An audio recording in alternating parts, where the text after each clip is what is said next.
I love my e-bike. It's a Specialized Kenevo SL, and for me, it's a perfect balance of the extra power of an e-bike for shuttling downhill laps, but also lighter weight, so it rides like a proper mountain bike. It's one of the best bikes I've ridden downhill, if not the best. Well, I'm actually a bit of an old downhill racer. I'm 41 now, but I spent 15 years racing pro downhill and enduro. But you know what? I haven't really felt the itch to do much racing until recently, until I got that bike. So I'm here at BikePark Wales catching the last rays of summer, and I want to see if you can compare an old dog like me on a new e-machine against a naturally aspirated pro racer.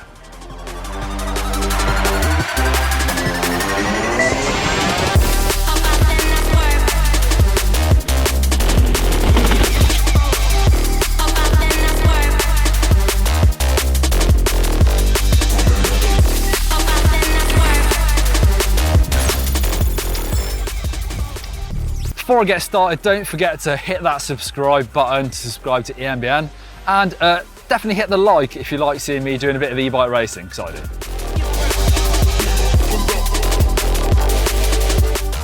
Back in my enduro racing days, I was super fit. That is at least 8 years ago now, and what can I say? I've let it slip. But that's natural. I'm not too hard on myself. I used to spend loads of hours on a road bike, the mountain bike, and in the gym, sometimes training twice a day with just a day and a half off each week from the grind. Squats, sprints, and long endurance hours are what makes a pro enduro racer as fit as they need to be. FTP stands for Functional Threshold Power, how much average power you can sustain for an hour. And it's a really common way for cyclists to work out simply how fit they are. Yes, there are other metrics you can get into, but if you've ever wondered how you stack up in the cycling world, have a go. It won't be fun, but you can really easily compare yourself to fellow mountain bike racers or even road cyclists. The old saying goes you need about 7 watts per kilo to win the Tour de France. At my best, I had an FTP of 320 watts and weighed 69 kilograms. So I definitely don't really miss all that training anymore, but I don't have the physical fitness, I don't really have the race sharpness that I used to, so I think that's going to make quite a big difference when it comes to racing against the clock. But we shall see. I'm racing the mini enduro at BikePark Wales, which from the name you can probably guess it's no EWS. It's 4 shortish enduro stages. It's a mash-up format, which means I can do the stages, or anyone can do them, as many times as you want, and they'll take your fastest times from each stage and then add them together for your overall time. So you can do them, you know, as long as you've got battery and got the energy to do them. And that got me thinking about my energy and the bike. Obviously, can this wonder bike make me go fast? In my racing days, you do lots of physical testing, so I'm going to attempt to do an FTP test on my e-bike to see what my e-assisted fitness is like. Well, I had the genius idea of trying to hook up my e-bike onto my turbo trainer and do it in my garage. However, I couldn't get the speed sensor to work. Basically, can't get the magnet onto this flywheel thing because it will spin around and hit this bit, so does not work. So I'm gonna have to do it the old school way and find a big hill on a road and sprint up it as fast as I can. Right, time to test. So an FTP, or functional threshold power test, it's kind of a cycling standard for seeing how fit you are. Basically how hard you can pedal for an hour. Fortunately, you can do the test in 20 minutes and times it by a number, can't remember what, I'll find out. But it doesn't mean it's easy. You have to pedal as hard as you can, so you need a big hill really. And yeah, my old numbers when I was a pro was like 320 watts. I think I did it a couple of years back, it was like 270, and it will definitely have dropped further than that. But we shall see what my power is, and we can see what the bike is multiplying it by as well.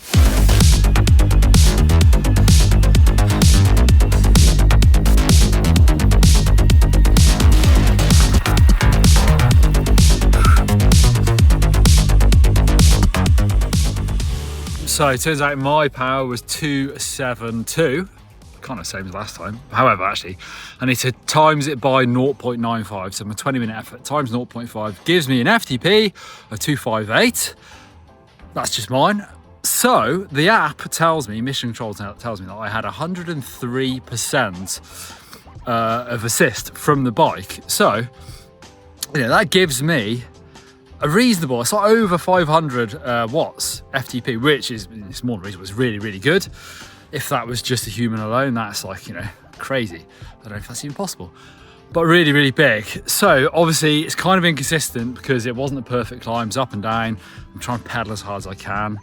Also, don't forget that's only giving me the assist underneath the speed limit of the bike. So on 4 short downhill races, I'm likely to be over it at some point. So I'm not getting that assisted FTP for that, but really interesting. Really hard to do, harder than I thought. What you really should need for this sort of thing is some rollers, you know, like cyclocross riders used to warm up. So you can sit on those, and if you could get a power meter version of that, that's the best way of doing it. So maybe something I should do in another video, but there we go. My new e-assisted FTP is just over 500 watts.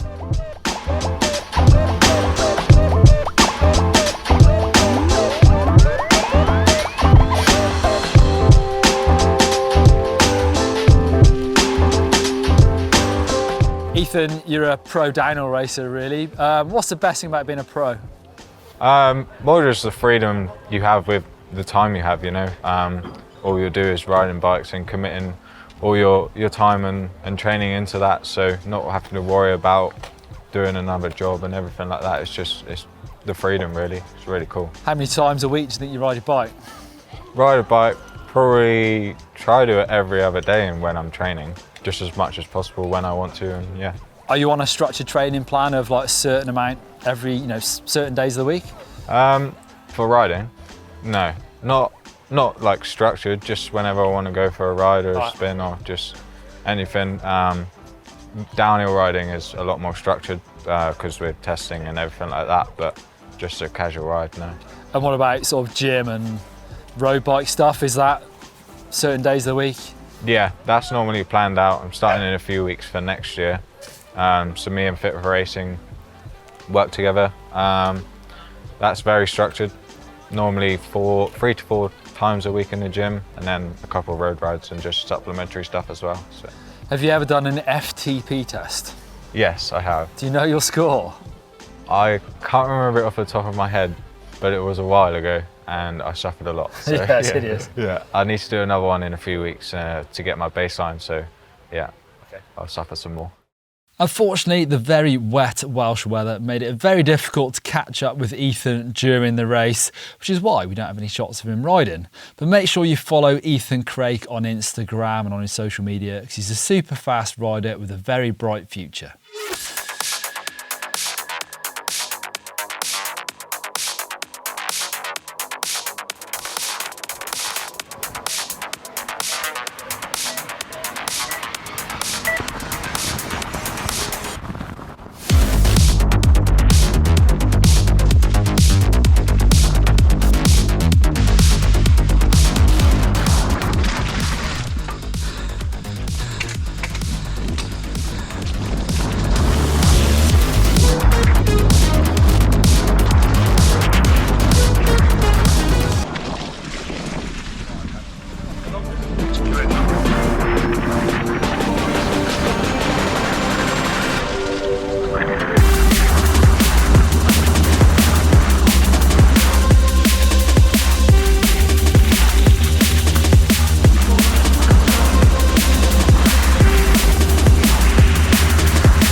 Alright, so there are a couple of stages now. First one's actually really pedally, and obviously a lot of it's above the limit of the bike, so when I go above the limit, my new assisted FTP drops like a bomb. My power to weight is nothing when I'm just trying to pedal the weight.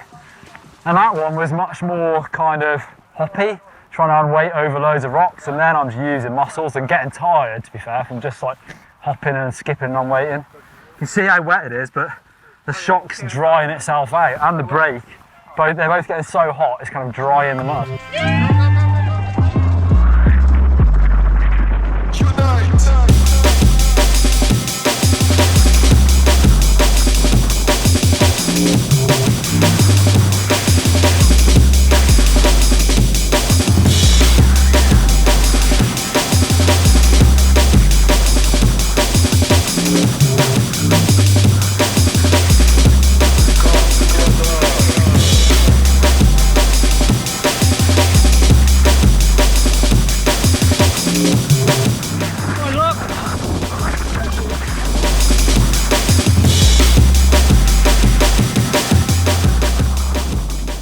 Deary me, made quite a big mistake at the top of that stage then.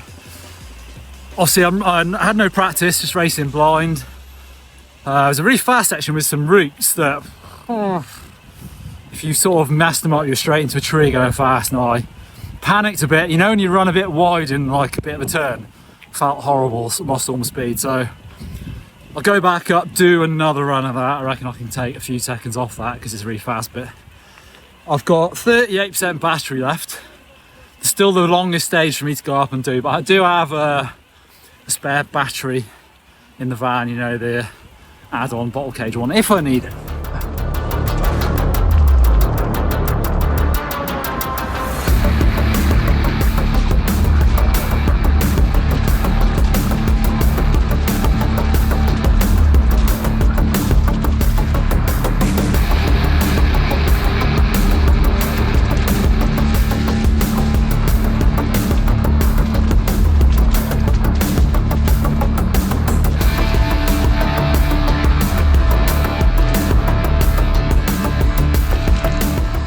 Alright, I've done all the stages now, all 4 of them. That was called Roots Manoeuvre, that was my favourite. Fast, rooty, as you guess. I was getting an arm pump, first time in a long time I was getting an arm pump on my bike.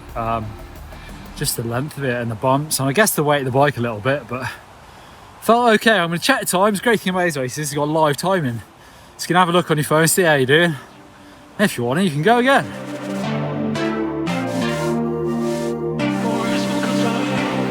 In second place, Neil Donoghue. Well done, there you go.